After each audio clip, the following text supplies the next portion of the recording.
This is Live from the Table, the official podcast of the world-famous Comedy Cellar, coming at you on Sirius XM 99 Raw Comedy, formerly Raw Dog. I just got an email that the name has been changed. Yeah, they changed it again. Oh, I didn't. What was it before? It was Raw Dog. Don't you remember? It was the Comedy Channel or something? Or well, in any case, it's now Raw Comedy, and also available as a podcast. I'm here with Noam Dworman, the owner of the Comedy Cellar, Periel Aschenbrand, and we have with us via Riverside teleconferencing, Liel Leibovitz joins us, an Israeli-born journalist, author, media critic, and video game scholar. Video game scholar? Shalom. I don't know if we'll get to the video games or not, but I think we should start with that. Liel also has a new book that just came out. Do you want to tell us what it's called? How the Talmud can change your life. Surprisingly modern advice from a very old book. And it makes the argument that the 2,711-page, 63-volume Talmud is the world's greatest self-help book ever written. Wow. Okay, I'm not. The only thing I know about the Talmud is what anti-Semites post about how it's supposed to be this evil book. I don't know if you have any quick commentary on some of that. My only commentary is that, as always, the anti-Semites seem to be way more familiar with the Talmud than any Jew. Okay. All right, so actually, you've written a couple articles, and now you brought in the Talmud and anti-Semitism, and I guess we'll leave video games. I don't know if I can draw video games into the whole thing, but let's start with Barack Obama's. Now I see a countdown on the screen. What's going on there? I'm recording just that as like a backup, but we have. Oh, okay. Yeah. Let's start with Barack Obama's pretty upsetting, I would say, remarks on this whole Hamas Gaza thing. First he wrote something. I don't know if it was a Substack or whatever, however he released it. And then there was on this Pod Save America thing where he talked about us all being complicit. But all of us. Yeah, all of us complicit. And then his complicity seemed to be that although he had the scars to show it, he thinks maybe, was there something possibly that I could have done that I didn't do? That's his complicity. I mean, listen, I've never been an Obama basher, but it's time maybe to consider that he's some kind of narcissist in some way. But anyway, what's your take on the whole Obama thing? Go ahead. Well, look, I totally fell for it. In 2000, the first time he ran, I took off 3 months off my life and went to canvass for him, knocking on doors in trailer parks in Pennsylvania. I really believed in the guy. I thought he had a good message. But can I stop you there? Actually. Let me just stop you right there because it's interesting to me. But are you religious? Did I see a kippah? Yeah. There's not one on my head right now, but I'm a drunk Jew. That's the only affiliation I'm attesting to. Okay, so we found out pretty early. I'm sorry to stop you, but it's just interesting, and I'm afraid we won't be able to get back to it. We found out pretty early with Obama that he had been in the thrall of Rev Wright, who was a vicious anti-Semite. It was not believable that Obama knew that Wright was not a vicious anti-Semite. Obama dedicated or named his book The Audacity of Hope, whatever it was, which was taken from a Reverend Wright's sermon. Wright had married him. Wright was his mentor. How did you rationalize all that at that time? Well, the thing that really helped was that it came after, 8 years of Bush and the war in Iraq, which I initially was kind of, mildly enthusiastic about, but then saw the great disaster that it was. And so I said to myself, look, whatever else this guy is, he's a much needed course correction to some of our misadventures. And then you sit and you watch him, say, oh, there will be red lines in Syria, and if they're crossed, we will come and intervene. And then these lines are crossed. And then we do nothing. And then you watch him come up with the Iran deal and provide the murderous mullahs in Tehran with hundreds of billions of dollars. Wait. Now I don't mean to press you on this, but I find this interesting, just Jew to Jew, because a lot of people did rationalize what, in another context, if it was a white guy going to a white church where they were saying these, and the preacher had these attitudes about Jews, we would have run in the opposite direction the second we saw this guy. We would not have found these answers satisfactory because you're just too close to a guy who's celebrating Jew hatred.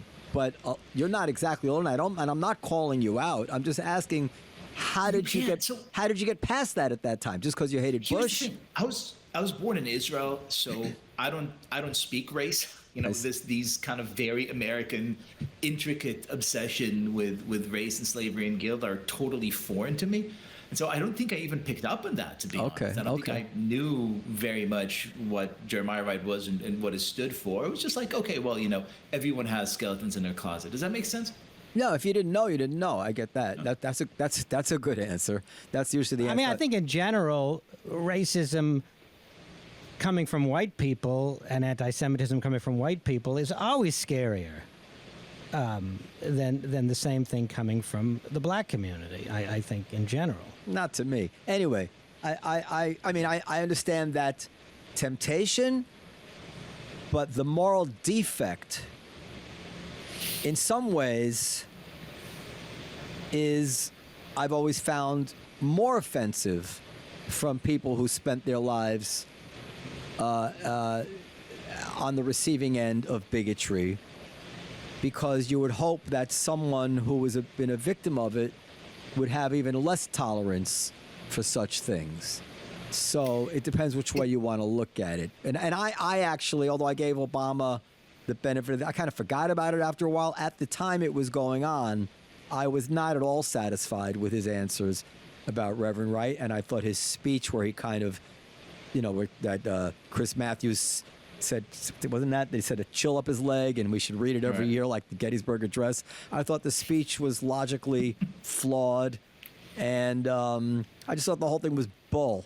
But I guess I would have written it off as that's the way it was in Chicago politics at that time, and whatever. I didn't mean to get hung up on that. I just thought maybe you might have some insight. Anyway, so continue. So go ahead. So now fast forward to wherever you want. I'm sorry to sidetrack. Fast forward to watching him not intervene in Syria. Fast forward to watching him empower the Iranian mullahs, and all of a sudden you look at it and you understand, oh wow, this person's not only in charge of these disastrous policies in the Middle East, but he seems to have a view of America that is radically different, not just from Republicans, but literally from every other Democrat before or after him. Here's a person who actually doesn't seem to believe in American exceptionalism, or for that matter, in American power.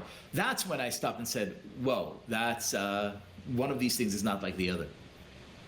You know, there's an issue that this touches on. I'm almost afraid to bring it up, but I'm going to bring it up because it's always fascinated me that depending on what the situation is, we either feel totally comfortable or totally outraged bringing up a person's dossier to charge them with the likelihood of bias. So, for instance, it's perfectly reasonable to say, well, you know, Trump appointed that judge, so therefore we can't trust that judge's opinion.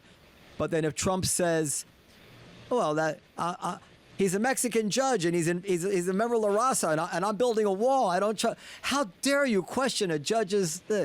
You can say you can't trust a white guy to blah blah blah blah blah, and you know, you could say, well, of course, you know, Bill Kristol and David Frum being Jews are going to be pro-Israel, whatever it is. But there was this line drawn around the fact that you might speculate that in some human way, and this is not actually a knock on him, but that in some human way, having been raised, Indonesia, and having a Muslim father, that he was just sympathetic to Islam and Muslim points of view in a way that no previous American politician ever had been, and that we should have seen that coming. Now, again, that is not a knock on him, because I would imagine that, like, you know, any like, what's his name, Anthony Blinken said, as a Jew, I'm upset. You know, this is the most human kind of thing in the world. But you can only talk about it in certain cases, and other times you just assume it, right? Look, I blame something much more pernicious than a childhood in Indonesia or religious faith. I blame Columbia University the madrasa of anti-American imperialism. Go ahead, Where he continue. attended. Now, he went there a long time ago, though. He did. It was like that then? Oh, I firmly believe so. Again, I'm a little dim. I'm a little slow to catch up on things. I didn't necessarily know that while getting my own education at Columbia University.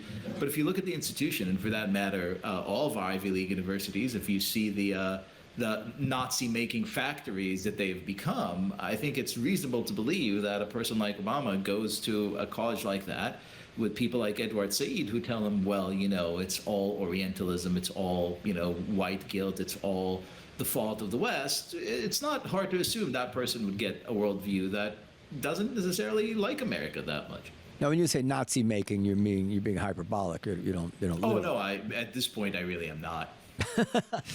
Go ahead. What do you mean by that? Look at what happened to these campuses. You have Jewish noses smashed in Tulane. You have Jewish heads smashed in Columbia. You have people at Cooper Union literally having to hide. You have people in a college in California suggested by the librarian to hide in the attic because they have a pro-Hamas mob marching on campus. This is a very different world now than anything most Hiding of it, us hiding it in imagine. an attic doesn't even have a good track record, does it? No, it doesn't end Well, well. Go ahead, Dan. I'm sure it worked for some people, not the most famous case. Oh, that's fair enough. We don't know about the Listen, ones. she really gives other attic hiders a bad name. So listen, I just want to be clear about the Obama thing. I really, and I mean this from the bottom of my heart, it's not a knock on any human being that they are prone to sympathy to their heritage. I think it's the most natural thing there is, and it's just interesting to me that you can bring these sorts of things up without risk in certain directions, and in other directions is considered to be totally uncalled Right, for. but there's something that really is always fascinating me. It's like I'm a huge baseball fan, and I never understood while the people who run baseball seem to really hate baseball and want to make it as unlike baseball as possible. It's the same thing with Obama. I mean, if you grow up and you have a worldview that sees this country as predominantly somehow sinful, guilty of some great big charge, then why is this your course of action?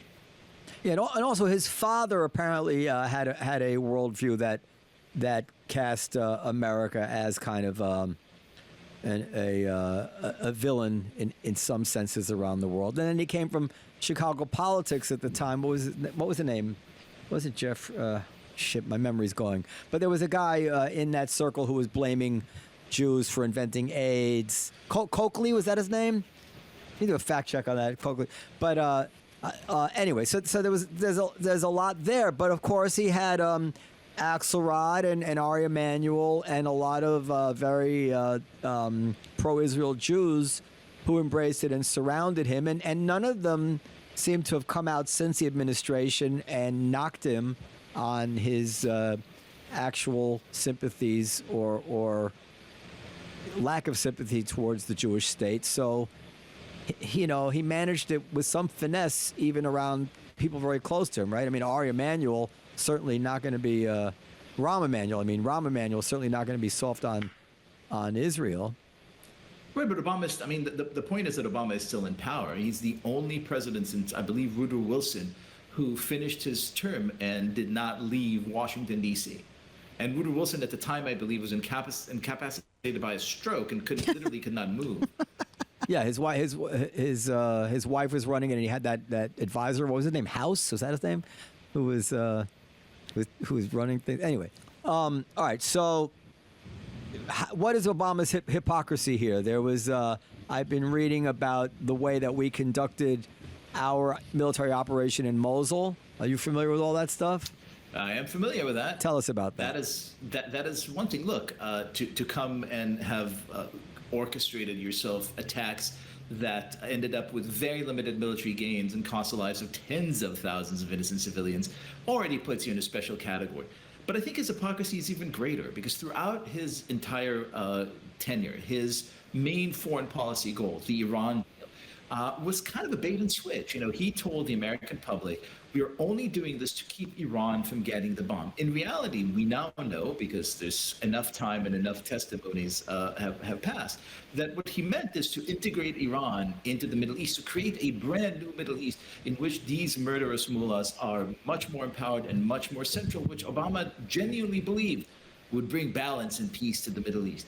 It was an insane belief, and the most duplicitous thing that he ever did is not be forthright about it and be like, look, this is what I believe, because he knew that it sounded crazy. But didn't he believe more likely that, and this is the mistake we seem to have made with China, that by bringing Iran into the rest of the world, that eventually this would lead to the demise of the mullahs? Because Iran was supposed to be like a more cosmopolitan society, which I think they are actually, right? That was his insane belief. All right. Well, Get the guns. it seems to have turned out not to have worked out. I was not disposed to think it would work out, but I do want to acknowledge that a lot of serious thinkers thought that it would. Here's where I call the bluff, because in 2009, we had the Green Revolution in Iran. We had hundreds of thousands of young Iranians marching in the streets and begging the United States, please help us. We would like to overthrow these people who are throwing homosexuals off roofs, who are forcing women to cover themselves, who are doing terrible things to us. Rather than the United States saying, oh, well, if the goal was a democratic, thriving Iran, hey, we just got a shortcut to the end goal that we want here. Let's help these good people overthrow these tyrants and restore freedom and be worthy of, our American promise. Obama did whatever he could to stand on the side of the mullahs. I mean, this makes absolutely no sense. Well, there was another predicament that he was in, which I sort of remember, which was that intelligence was saying that Iran had something like a 6 to 8 month breakout period for a bomb. And he was kind of up against it. And by making that deal, although the deal expired in like 10, 15 years, whatever it was, I don't remember the details, 15 years, he was kicking the can down the road for something like 15 years, playing for time in the hope that maybe in those 15 years, the situation would change, and then somehow this could all be avoided. Because if he had just said no flat out to the deal at that moment, wasn't there a good chance Iran would have a bomb by now? I think only a professor could be stupid enough to believe that. Well, go ahead. That's fine, but why is that? Why is it stupid enough? First of all, because it doesn't make any sense on the surface. If you truly believe that Iran is close to a nuclear weapon, you have, in your capacity as the commander-in-chief of the greatest army in the world, enough means, even without sending American boys into war, which is something that none of us want, a lot of means, including very, very, very major sanctions, that could retard Iran's ability to reach the bomb in significant ways, as we had seen the moment someone whose name was not Barack Obama took office. You could do things, and Lord knows I have my share of criticism on the demon emperor, Donald Trump. But by doing things like targeting Qasem Soleimani and doubling down on the sanctions in Iran, we now have proof that these measures work very well, even without putting American lives at risk. So to say, oh, it was inevitable, the only way to do it was to support the Iranians and hope for the best, that just doesn't hold water. You're right. In retrospect, there's nothing I can say. It's a high-stakes game, that the commander had to play, and Yeah. I'm the person who's predisposed to be on your side of all these issues, but I remember at the time thinking that this was a tough one. But once I heard that there was 6 to 8 month breakout period, I really didn't know, or I didn't feel that I knew enough to know what the right thing to do was. Well, maybe let the Israelis bomb them like they wanted to do. That would have solved a bunch of problems. Yeah. When I can remember now. When was Stuxnet? Was that at this time? After that time? Around that time. Around that time. So that bought us a lot of time, right? And what did Obama do? Kind of like kneecap Israel at every turn. So let's get to it. So what do you think motivates Obama? A naive worldview or a anti-Israel bent? Do I have to choose? Could it be either or? Well, let's start with the second one. Do you think he has and came into office with some sort of bias towards Israel or the Jewish state? I think he looks at the world. I think he looks at the Middle East. I think he says to himself, rightly, America should not be in business in this corner of the world. And then he looks at the potential partners here. He looks at the Saudis, right? The Saudis are basically Republicans. He said, like, I can't be with these guys because they're basically members of the Bush family. He looks at the Israelis and he says, these guys are assholes. They're bearded. They have religion. They are not the most trustworthy partners, and from my point of view. And he looks at the Iranians. He's like, okay, they're powerful. They're a minority because they're Shia in a largely Sunni Middle East. And as you said, they have a young population. Maybe if we invest in them, it will be okay. I think I don't want to ascribe any kind of anti-Semitic sentiments. I don't know the person, and I don't like kind of analyzing humans I had not met. But I think it's perfectly feasible, even without malice, to see why he would own in on the Iranians, except for, again, the second thought after this first thought ought to have been, oh, wait, this is a genocidal terrorist spreading Holocaust denying maniacal regime that we absolutely should not be in bed with. What about the fact that Bill Clinton, who I think demonstrated deep affection for Israel and for Rabin and for Barak, could not stand Benjamin Netanyahu, and Obama was cursed with, I believe, 8 years of Benjamin Netanyahu. So, to be fair, one does have to acknowledge that there's one constant there, is that no American president has been able to get on well with Netanyahu. Most Israelis these days are not getting along well with Netanyahu, so I understand that completely. But I think it's a matter of gradations, right? Look, Obama ended his term quite literally in December of 2016 by becoming the first American president in 43 years, I believe, to not veto a vicious anti-Israel decision or resolution at the United Nations Security Council. Tell everybody, the listeners won't know what the details are. The details are, I think it was something to do with settlements, and the United States usually vetoes such condemnations from the UN Security Council. This time, Barack Obama decided to go out with a bang and say, we're not going to veto it. We're going to let this resolution pass because Israelis need to be taught a lesson. And what was wrong? Famously, he also is the one who called Bibi Netanyahu chicken shit. There is disliking a leader and even a cabinet on a sort of personal or ideological level. But then there's still the larger kind of outlay of commitment to this country in which you say, look, I'm not going to burn the building down even though I don't like this asshole. I don't think made that distinction. I mean, quite a few people on the left and on the right think that these settlements are an unnecessary provocation to the entire issue, and they certainly are one of the first things out of the mouths of young Americans when they're explaining why they don't like Israel. So why was Obama wrong for abstaining on that resolution? For so many reasons. Let's start with one. And let's start with a simple example. For years, we have been told that if the United States moved its embassy to Jerusalem, which is something that American presidents have promised to do since, I believe, Ronald Reagan, there will be riots. There will be blood in the streets because the Arabs will never accept it. In marches the demon emperor and says, okay, watch me, hold my beer. And he does so. He moves the American embassy to Israel. And you know what happens? Nothing happens. So first of all, I think it's really important that we all remember that a lot of the perceived wisdoms of Washington when it comes to the Israeli-Palestinian conflict are simply blatant lies. They're just, ossified theories that have proven themselves again and again and again to be silly.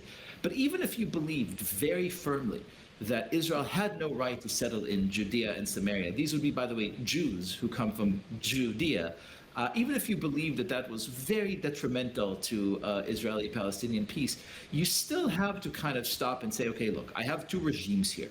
One is kind of asshole-ish, but traditionally our, kind of strongest ally. So at the very least, I could put a veto in place and support it. The other is a literal terrorist organization led by a sclerotic octogenarian that still pays thousands of dollars to every Palestinian who murders Jews out of American aid dollars. So this does not strike me as a particularly difficult choice, either strategically or morally. But so you support the settlements, is that right? Personally, I don't think that, I don't even understand the term settlements. We're looking at international agreements. We're looking at a green line that was drawn after the 1967 war. And we're looking at an attempt to reach some kind of reconciliation between Israelis and Palestinians. Personally, I don't understand how you could reconcile with people who all across the board in Gaza and in the West Bank, Hamas and PLO alike, are committed to killing you. To me, it's almost a non-question. I can only negotiate and make these distinctions with people who don't want to behead babies. Well, and you're saying that the PLO on the West Bank wants to behead babies like Hamas? The PLO still spends a considerable amount of its budget, again, under Biden and under Obama before him, although Trump put it into it, still spends millions and millions of dollars of aid money paying salaries to individuals or families of individuals who had murdered Jews. This is called the Pay for Slay program. That, I think, tells you everything you need to know about their intentions, because if these people wanted to negotiate peacefully and in goodwill, they could have achieved this a very long time ago. For a very long time, there's nothing that Israelis wanted more than for the two-state solution, for the Oslo Accord framework to work. Palestinians did whatever they could, from Yasser Arafat to Abu Mazen to Hamas, to make sure that never happens. Well, that's for sure. I agree with you on that. But I am curious, if Israel continues to settle and spread their settlements out in the West Bank to the areas that are not kind of assumed to be part of the, part of the areas that Israel would retain in return for land swaps, but like to really get out there, it seems like Israel would then be embarking on a future which would mean at some point a Palestinian majority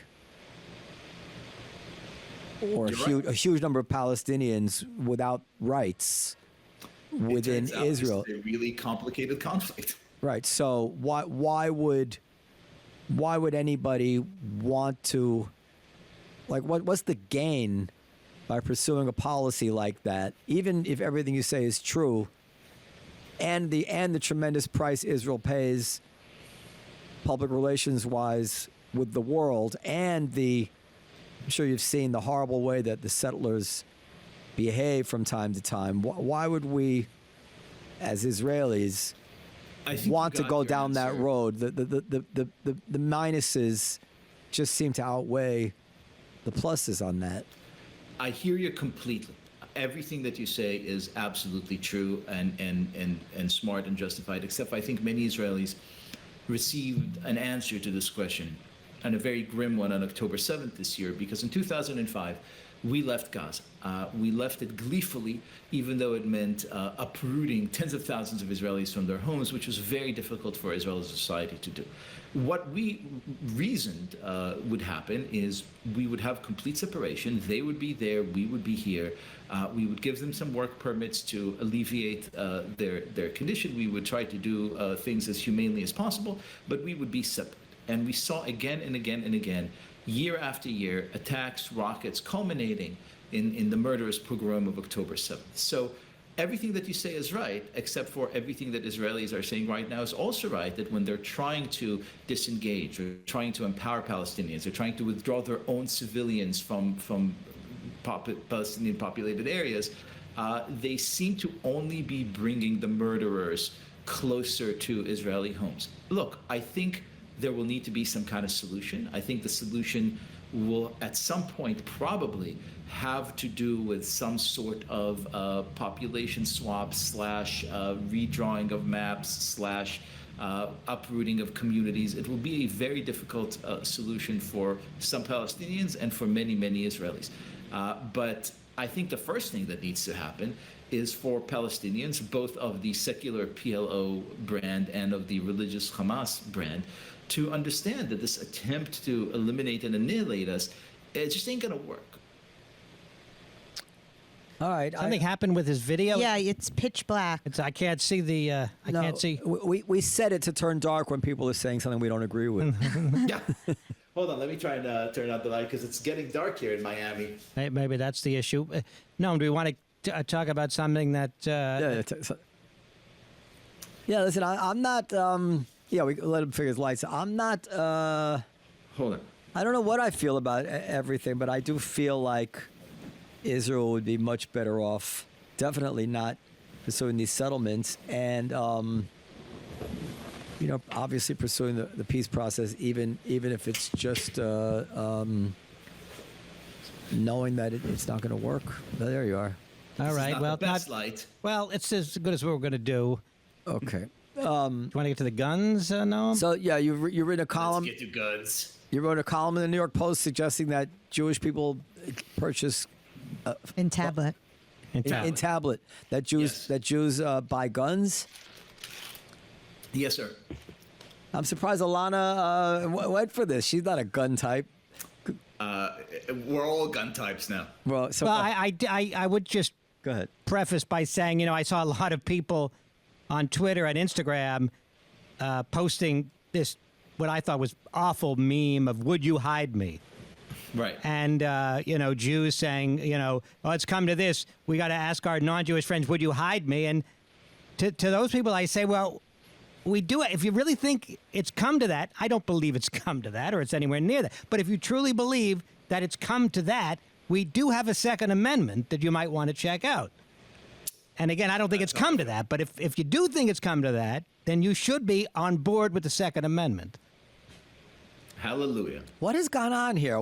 Did I just fall into an alt-right? There are people posting memes, Noam, saying, "What Jews saying, would you hide me?" So I'm sorry. So don't you think that if you think that it's that bad, that maybe you should be a little bit more enthusiastic about your constitutional right to have a gun? Yes. I don't think that's what. When Noam's the most left-wing person in the room. Well, I mean, I don't think we're talking about the. I think you're talking more about the risk of street crime, street attacks. I don't think you're thinking about actually Jews being rounded up and having to hide. Do you? well, well, if there's street attacks, then you'd have to hide from those too, I would imagine. Right, but would you hide me means an authority was going to come to. Right. But whatever, however you want to explain it, tell us why you think Jews are at the point now where they should be considering self-defense like that. So look, I obviously don't think that the year is 1943, and I don't think that the Columbia-educated Einsatzgruppen would march and round up all the Jews from the Trader Joe's on 93rd and Columbus.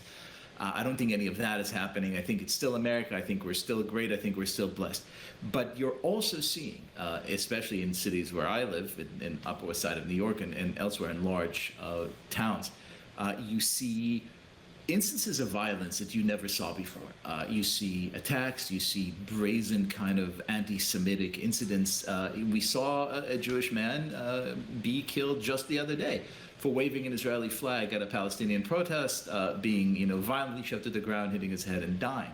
I think when that happens, you do need to reevaluate your safety personally, especially when it comes on the heels of a large movement for weakening and defunding police forces all over the country. We see in New York, we see the police, really markedly less and less and less interested and capable in maintaining the peace in these skirmishes for a whole host of totally understandable reasons. So if that's the climate, and you really do believe that there is danger, there's a really sensible arrangement protected by the Second Amendment to the Constitution.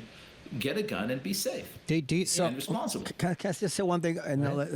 So I will be pleased with myself in one sense that I find that I can't resist the same kind of arguments that I would normally make, even when I would like to embrace the position being spoken. But as to this guy who was quote unquote killed, was it in Los Angeles? yes. Mm-hmm. Paul Kessler. I don't think that I'm satisfied that I know what happened. If there was an altercation, now altercations happen all the time, and if the guy fell in that altercation That's what happened. and broke his head, He was and hit with a died, megaphone. Well, he was when hit in the head with a megaphone first. So what happened? Tell me exactly what He happened. was hit in the head with a megaphone, and then fell and hit his head, and then he died.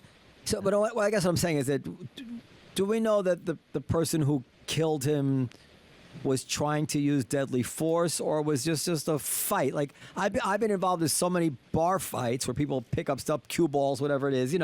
I just don't know that. Well, This no, is. I just don't want. I don't want to forgive it because the violence alone is enough. But I don't want to. I don't want to conflate it with somebody who went out looking to kill a Jew. Well, I mean, somebody hit him in the head with a megaphone with enough force that he was knocked to the ground. I mean, this was a 65 or a 69-year-old man. I've seen both numbers written. He was, as far as all reports have gone, was peacefully protesting, and he was hit in the head. I think what Noam is saying. I think that what Noam is saying is, in that particular instance, would the use of a gun have been legal? Guy takes a megaphone. He's about to hit you with a megaphone. I think it would be I would like illegal. to answer Are you allowed to this shoot a guy with a megaphone? I think you are. I think that a bevy, a gaggle, a minion, if you will, of armed Jews will make it so that people will think twice or three times before raising a hand to a Jewish person. Yeah, I should learn the facts on that. I just, you see this kind of thing all the time. But there's no question there's a lot going on. But legally, from a self-defense standpoint, at what point some guy pushes you, says "fuck you," pushes you, you can't just shoot him But I think you can hit somebody. I think if you're about to get hit over the head with a heavy metal with a blunt object, instrument, you can a you can shoot. saxophone. You don't have to get hit in it. You don't have. There's no requirement to get hit over the head with a metal. Guys, my daddy is a bank robber. I learned very different rules at home. It's the you send one of ours to the ER, we send two of yours to the morgue type of mentality where I come from. Oh, that's. Do you now in New York City? I'm more likely to get attacked outside of my home, which means for a gun to be effective, I need to have a concealed carry permit. How hard is that to get in New York? It's almost impossible, as I understand. You're asking amazing questions. So first of all, it is very difficult, which is why we sued a whole host of us gun nuts, not me personally, but people that I know and love and support. We sued the state and went all the way to the Supreme Court. The Supreme Court found, of course, that New York's behavior was unconstitutional. So what did the geniuses, led by Governor Kathy Hochul, do? They went ahead and said, okay, you could have concealed carry permits, except that there are 20 restrictions called sensitive zones in which you cannot carry a gun, even with a permit. They include churches and synagogues and mosques, parks, schools, theaters, the subway, the entirety of Times Square. So literally, yeah, you could carry a gun to protect yourself, except for not if you want to take the subway or walk by a park, a school, a church, or 42nd Street.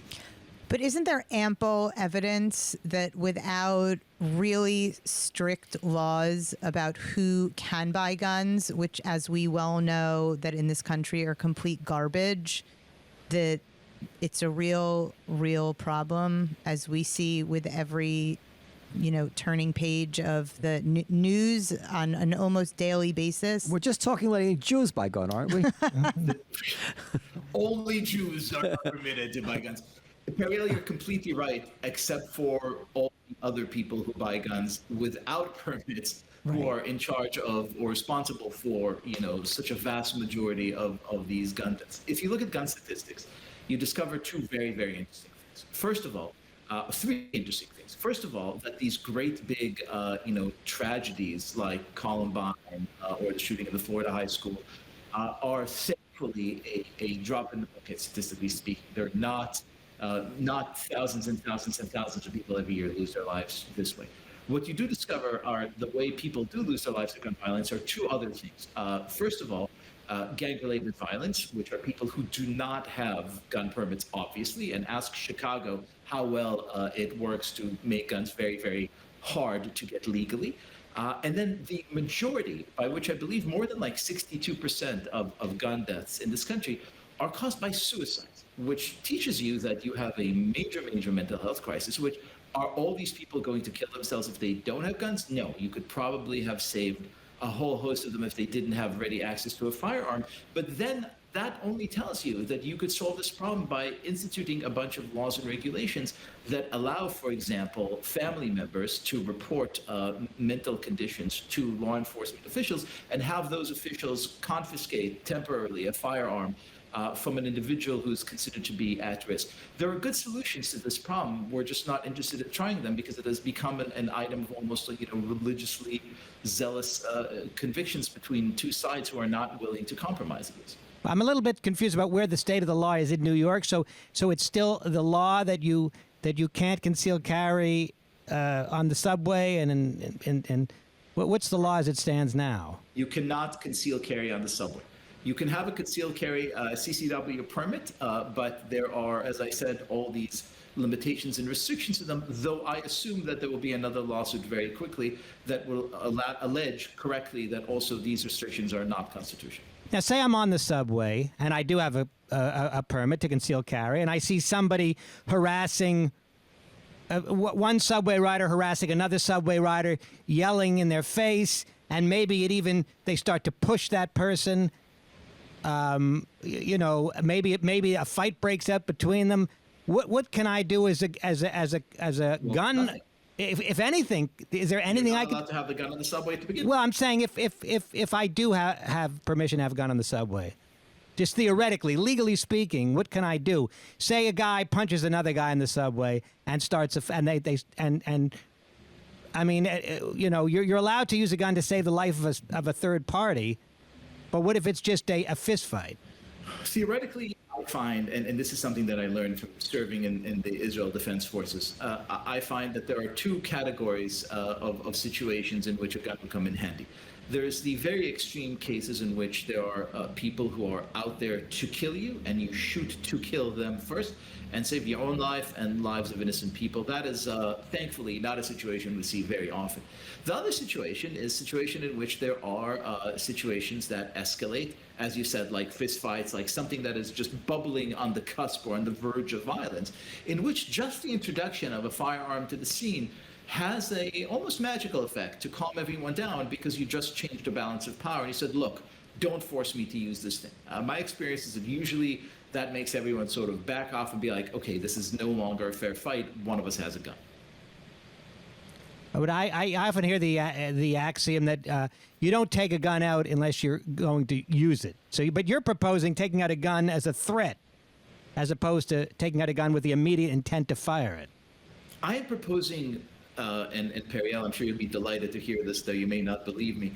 I'm proposing responsible gun ownership, which is gun ownership that comes with some restrictions in licensing, which is something that sadly most of my gun nut buddies do not support, which comes with extensive training on how to use it, but also with training and understanding on which situations would benefit from the introduction of this firearm and which situations would only escalate if you revealed your weapon. I think that is something that you could be trained for. In fact, there are entire academies for tactical training that do exactly that. And if you made every person who wanted a gun license go through some, minimal training, I think you would be much better off. All right. Well, I'm not. I don't think I'm on board with this. I don't. For some reason, this could be my own failure to get it. I don't see our future as Jews being particularly worried about violence, although I do expect to see some kind of uptick of some kind of violence during this period of the war. I expect that to calm down. My biggest fear is certainly I don't think Jews are going to experience the kind of violence that everybody was worried about just 20 years ago in Manhattan and didn't get guns. But my biggest fear has been for a long time that we are being made into Afrikaners, that being Jewish. You know how when somebody comes over and you meet them and they say, "Where are you from?" You say, "Well, I'm German," and there's a kind of like awkward pause where the German guy feels a little is wondering how you're going to react, and it's just a little like even this all these years later, if you lay down that fact, I'm German. There's always, okay, well, no problem. I don't care that you're German. It's awkward. I think that this is where we're coming to with being Jewish, that there's just like a slight stigma associated with it, and doubly so if you embrace it. If you embrace the identity in any kind of conspicuous way, with a Jewish star, wearing a chai, having a Star of David in your restaurant window like we do, wanting to take a semester abroad, you name it. And this is a tremendous step back for the Jewish community in America, who, was probably living more freely than any Jewish community in the history of the world. I'm not an expert on Jewish history, but certainly it was an unusual time in Jewish history. We're regressing to the mean. The ideology of the young, which is intersectional and progressive and identity-based, does not bode well for any turnaround on that. The future of Israel not being able to make peace with its neighbors who are ready and willing to use the pictures of their own people dying as part of their PR war to ostracize Israel on the world stage. All of this seems like intractable and very, very, very depressing problems, and a very, very depressing future coming to us. I don't think a Holocaust has to be, or even, murder of Jews has to be the alarm that we're crying. I think just having to live the life that I've just described is more than enough for Jews to feel that this is a 5-alarm fire, that my kids will likely not be able to have the carefree Jewish existence that I did as a citizen of the United States of America, is heartbreaking to me. And I don't know that guns will solve that. I can't tell you how strongly I disagree with you. Okay. I think, look, there's something, I'm an immigrant to this country. You don't disagree with the future that I'm laying out. You just disagree about the gun part, correct? No, I disagree with the future that you're laying out completely and totally and wholeheartedly. Okay, tell me. I am wildly optimistic. Look, I was born in Israel. I came to this great country. I'm an immigrant here. I chose it. And the thing that makes, one of the many things that makes this country great, is that this is a covenantal country. The name of this country in Hebrew is Artzot Habrit, the lands of the covenant. This is a country that believes itself very strongly, like Israel. By the way, there are the only two countries in the history of the world that believe this idea, that they're in a covenant with God for some special reason. That reason is to spread this great message. Are you crazy? American believes that. Oh, I believe deep down inside, most Americans believe that. Okay. We believe in American exceptionalism. We believe we're special. Even Barack Obama doesn't believe in it. But go ahead. I don't mean to interrupt you. I'm sorry. He's Continue. the outlier. He's the exception to this. Wasn't he born in Kenya? No, let her. No. Oh, stop that. Come on. She's kidding. Go ahead. And I think that once you look at the history of this country, you realize that every 100 years or so, we renew this covenant. We did it in 1776, where we proclaimed freedom throughout the land. We did it in 1861, when we stood up to the scourge of slavery. We did it in 1964, where we finished the work of dignity and human and civil rights. And we're doing it again right now, renewing core commitments in the face of a minority of our fellow Americans who believe very, very different things. I do not for one moment believe that the American future or the American Jewish future is grim. I think that the near immediate future is rocky. But I think, you have so many Catholics and Christians and Hindus and Asians and Muslim Americans who have a very firm understanding of American greatness and why it's so special, and are just pulling through. Well, I hope you're right. I mean, the polls don't show that. That's a very sunny, optimistic personality that you have there. I'm sorry. No, I hope that you're right. It's almost as if that's a religious point of view. Is it? I believe it 100% is. But by the way, you're looking for evidence.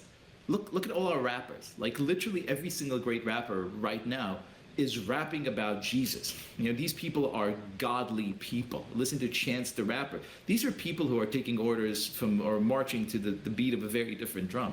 And that to me is really where the majority of Americans are. And it's an outlook of belief. It's an outlook of optimism. And it's an outlook of working together with like-minded people. Very different than what you see in Hollywood or the New York Times or Columbia University, but much more American than anything else out there. Well, anyone who knows me knows that more than anything, I love to be right. And I want to thank you because you've motivated me to live till 2064.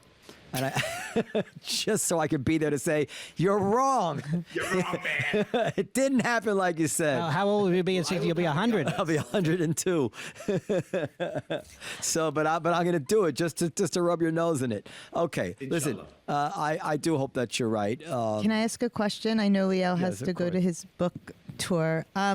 So what's the immediate future here with Israel and Palestine? What do you see in the next, first of all, how do we get out of this disaster? And I don't know, a little bit forward.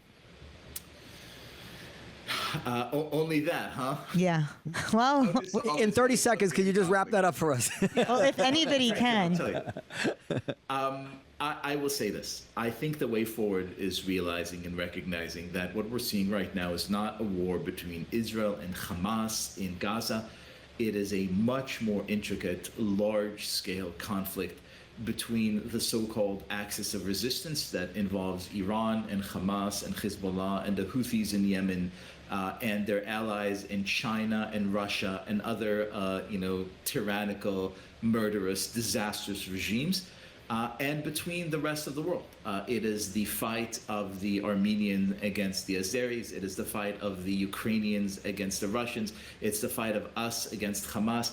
It's the same fight with different names all over the world. I think once the world realizes it, and I think, again, beheading babies has a really strange way of clarifying for people. But we don't- moral outlines. don't make me- I think don't- we're going to see a very swift end. I don't want to be one of those people correcting that story. But do we know that story is true? Yes, for a fact. But not the 40, 51. What did they say first? I don't know. It doesn't matter. It doesn't matter. We know that babies were tortured and killed and dismembered, and we know enough that's true. Whatever. So here we are. We're standing in a war of civilization that includes the Americans and the Saudis and the Ukrainians and the Armenians and many others from many corners of the world against absolute tyranny and barbarism, which includes the Russians and the Iranians and the Chinese and anyone who backs their benighted coalition. Yeah, Roger Waters said that it's a false flag operation. Did you see that? That's right. Yes. If that fucking guy didn't write such good music, I'd be done with him. He is a tremendous talent musically. But I won't buy any of his music. But any music that I happen to have, I'll listen to. I'll suffer through it if it comes on Spotify. Or I'll listen to it on YouTube. All right. Well, anyway, it's been a pleasure to have you on. Tell us the name. Does the Talmud have any wisdom? What does the Talmud say about the trans issue and gender affirming care? It must say something. There is a lot of transgender talk in the Talmud. Legit. There is? Yeah. And what does it say? Well, it basically reminds us yet again that gender is a biological fact, or sex, I should say, is a biological fact encoded into every cell of our bodies.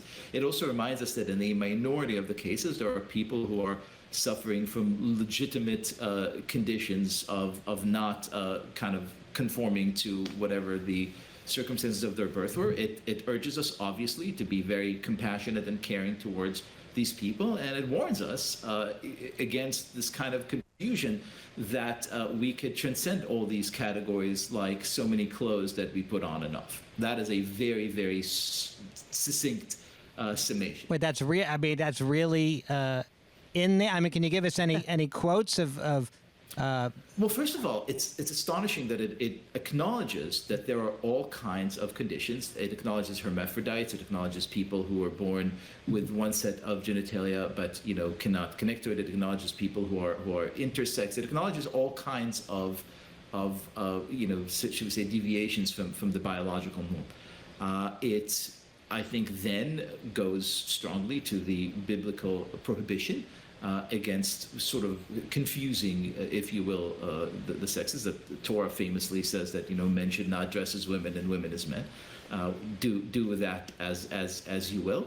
But to me, the thing that I take from it is this outlook of, first of all, compassion, just to really look at these situations and say to yourself, judge every person according to their own condition and criteria, and come out at it from a quality of mercy.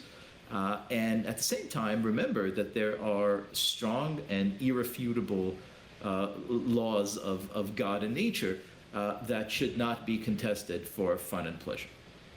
Did you really read the entire Talmud? I am. The Talmud is not something that you read. It's not a book. My friend Jonathan Rosen called it a net for catching God. It's not how many times you read it. It's how many times it goes through you. I'm still making my way through it, as I will till the day I die. It is an amazing thing now, that it exists, right? It's just amazing. Now, just to clarify, the Talmud has sometimes contradictory opinions from different rabbis, so that Sometimes? Okay, so it's not necessarily a prescription of what to do. It's sometimes just yes. different theories that different rabbis. One rabbi says this, the other rabbi says that. It's not something. I mean, this is the thing. It's literally on every page. The genius of the Talmud. I will make this as quick as I can. The Talmud was written at a stage in which the temple, the year 70 CE, more or less, the temple in Jerusalem was burnt by the Romans, and then the rabbis got together and asked themselves a seminal question of how do you save this religion, which for 538 years was predicated on, sacrifices in the temple. How do you save it now that the temple no longer exists? And they had two amazing insights. The first is you could take this entire religion and capture it in a book, which is already like an astonishing insight. You could take all these sacrifices and things that you used to do, and rites and rituals, and write them down and make people read them and remember them. But then they realized that if they only wrote down laws and rules, people would be turned off. They would say, that doesn't appeal to me anymore. That doesn't apply to me anymore. That's not for me.